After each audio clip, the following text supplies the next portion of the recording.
अस्सलाम वालेकुम, मेरा नाम डॉक्टर अब्दुल कादिर है। मैं माहिर इमराज़ मैदा और जिगर। आज जिस टॉपिक पे हम बात करेंगे वो है एक टेस्ट जिसका नाम है एंडोस्कोपी।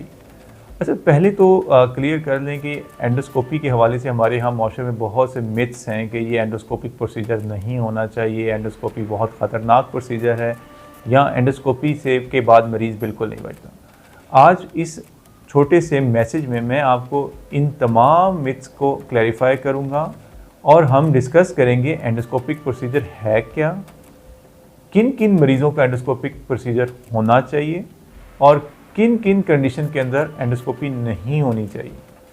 सबसे पहले जैसा कि एंडोस्कोपी एक सिंपल सा टेस्ट है जिसके अंदर हम एक छोटे से कैमरे के साथ खुराक वाली नाली, मैदा, छोटी आंत, बड़ी आंत, इन सब को डायरेक्टली देख सकते हैं।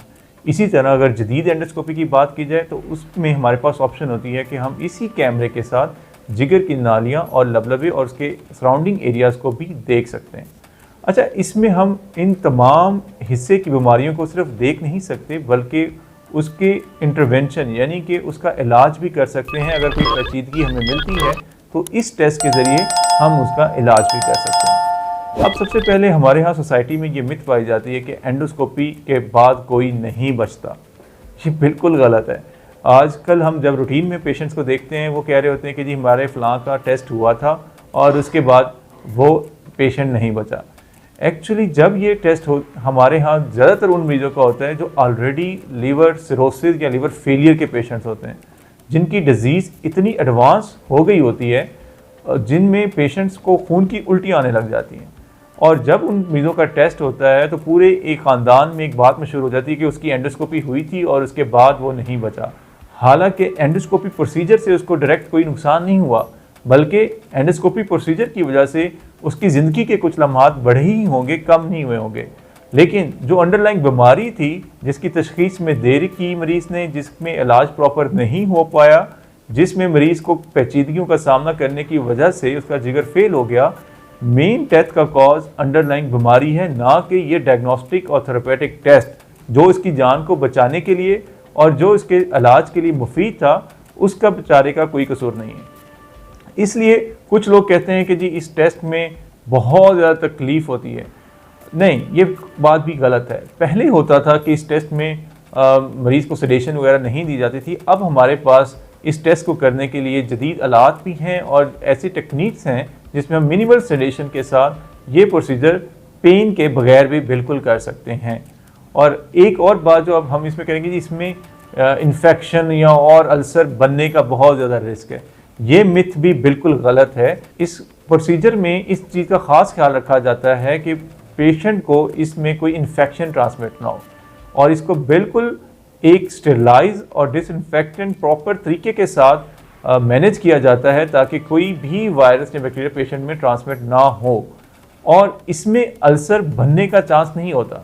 और ये तो बल्कि अल्सर की तशख़ीस के लिए और उसको बेहतर करने के लिए ये टेस्ट होता है, ना कि इसकी टेस्ट की वजह से इटसेल्फ कोई अल्सर या फिर कोई ज़ख़म पेचीदा वाला बनता हो। अब हम आते हैं अगले स्टेप के ऊपर कि ये किन किन मरीज़ों का ये टेस्ट होना चाहिए। हाँ, किसी को अगर खुराक वाली नाली के अंदर खाने पीने में दुश्वारी है और खाना अटकने वाली फीलिंग आने लग जाती है तो उन मरीज़ों के अंदर ये टेस्ट ज़रूरी होना चाहिए। इसी तरह किसी को भूख नहीं लगती और उसका वज़न में बहुत नुमाया कमी आ रही है तो उन मरीज़ों का भी ये टेस्ट लाजमी होना चाहिए। और इसी तरह अगर किसी को खून की उल्टी या फिर काले रंग के पखाने आए तो उन मरीज़ों का भी ये टेस्ट ज़रूरी है। इसी तरह अगर कोई मरीज़ लंबे अरसे तक मैदे की दवाइयाँ ले रहे हैं, मैदे के कैप्सूल ले रहे हैं और दवाइयों के बावजूद उनके मसाइल सेटल नहीं हो रहे, या फिर दवाइयों के साथ तो उनकी अलामात बेहतर हो जाती हैं और जैसे अद्वियात को छोड़ते हैं दोबारा स्टमक के इश्यूज़ जन्म लेना शुरू कर देते हैं और स्टमक प्रॉब्लम दोबारा रहती है, तो उन मरीज़ों के लिए भी ज़रूरी है बजाय इसके कि वो बेजा अद्वियात का इस्तेमाल करें, सबसे पहले ज़रूरी है वो तशख़ीस कर लें कि अगर उनको स्टमक का प्रॉब्लम है तो वो किस वजह से है और ये भी इंश्योर कर लें कि स्टमक का प्रॉब्लम है भी कि नहीं। कुछ मरीज़ सालों साल दवाई अद्वियात का इस्तेमाल करते हैं और बाद में जब उनका तशख़ीसी टेस्ट होता है तो उसमें हमें आइडिया होता है कि स्टमक बिल्कुल ठीक है, बल्कि स्टमक के साथ स्मॉल इंटेस्टाइन यानी कि छोटी आंत में कोई इन्फेक्शन या कोई एलर्जी पड़ी हुई है जिसकी वजह से मरीज़ को मैदे की बीमारियों, मैदे की पेचीदगियों का सामना करना पड़ रहा होता है।